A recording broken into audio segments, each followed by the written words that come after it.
Hi there, this is Mark Ittleman, speech-language pathologist, and welcome to the Teaching of Talking and the Teaching of Talking training. This video is a very important video and a very simple video.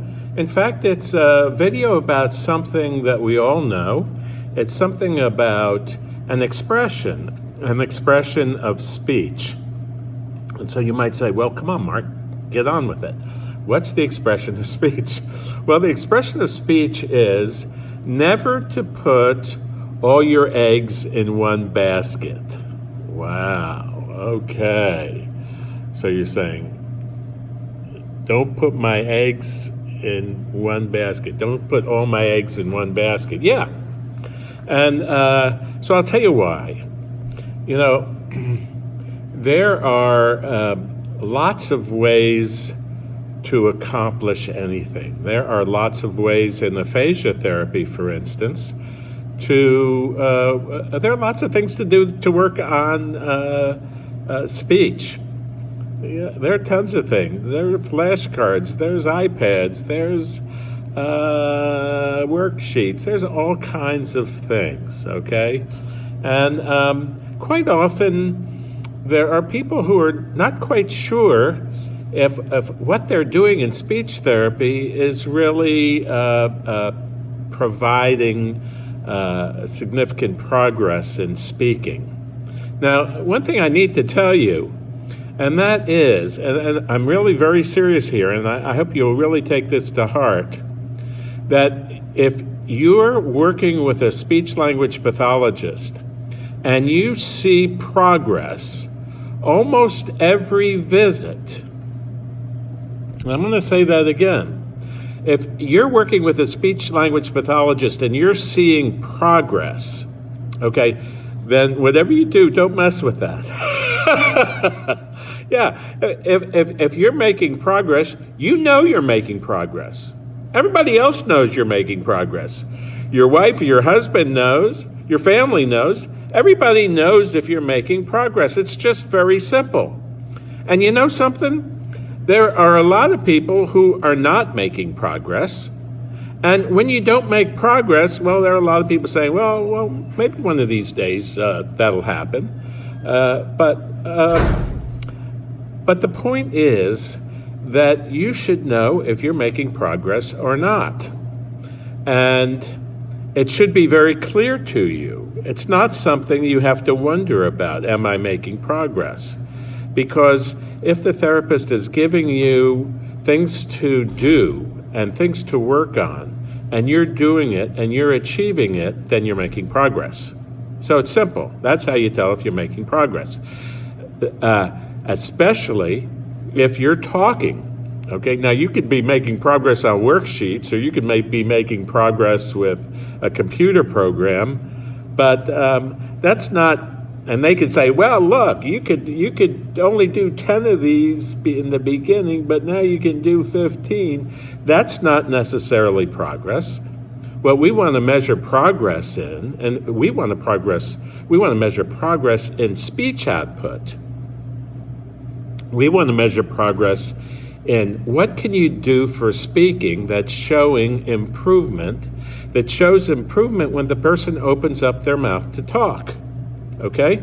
And there should be no question in your mind if your loved one is making progress. Now, they'll make progress too if you're involved in the process. If you're going out to Walmart or if you're going out to run errands when your loved one is in speech therapy, then chances are you're not going to really know if your loved one is really making progress or not. Okay? For a loved one to really make progress in speech therapy, and this is what I harp over and over again, the caregiver needs to know what to do at home and be doing it throughout the day. That's what it is. So here's the thing you got to know.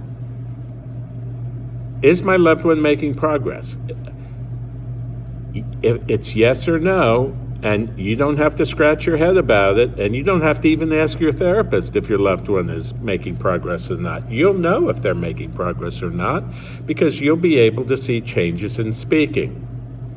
And If you're involved, you'll never have to ask that question because you'll know if you're involved and if you're stimulating speech and language at home, like in the teaching of talking method. So, what I mean by never put your eggs in one basket, it means that if you're working with somebody and you're not really sure if you're making any progress or not, you don't really have to ask them if they think your loved one is making progress or not. You can just observe. Open up your eyes, open up your ears, and notice if there's anything different. If there isn't, then I would consider checking out another basket to put some eggs in. Okay?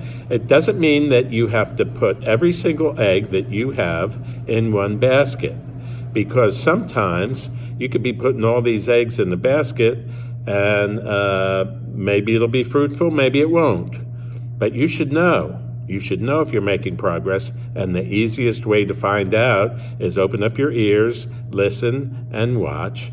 And not only do that, but make sure you know what to do at home to help, and then you'll really know if the person is improving their speech and language.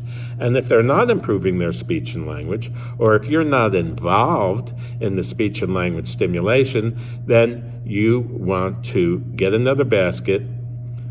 I'm not saying, give up on that first basket. But it's a good idea to explore the possibilities of another basket to put your eggs in, all right? Look, we only go around once. So let's take advantage of it. We only get a certain number of visits in aphasia therapy, so let's take advantage of it. If you doubt whether or not your loved one, is making progress, then you need to start looking for another basket, or for another method, or for another person or a resource to help you. This is Mark Ittleman, speech-language pathologist, thanking you for stopping by today. If you like this video, please give us a thumbs up. And down below the video, right down underneath, there's a link to our website at teachingoftalking.com. There's a link to our Facebook page, teachingoftalking.com. There's a link to get on our mailing list and our video list so we can send you free videos. And there's also a link down below to a questionnaire, so that if you need some help or want some help or you want some personal mentoring, you can fill out that questionnaire and send it over to me. And if I think you'd be a good candidate for the teaching of talking method, I'll get in touch with you and we'll see what we can do. We can set up a free phone call. Or if I don't think you're a good fit for the teaching of talking method, I'll make some recommendations to you that will be helpful. That I promise. Okay, so on that, also know that we offer continuing education courses for speech-language pathologists who want to learn the teaching of talking method. And we also offer courses in the teaching of talking method to stroke clubs, to stroke organizations.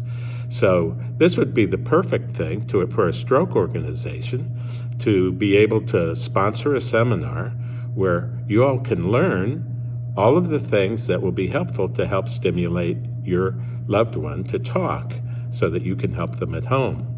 And we do live conferences where we'll come to where you are, or you can come to where we are. We're going to be in Las Vegas this winter, and we're going to have some meetings there.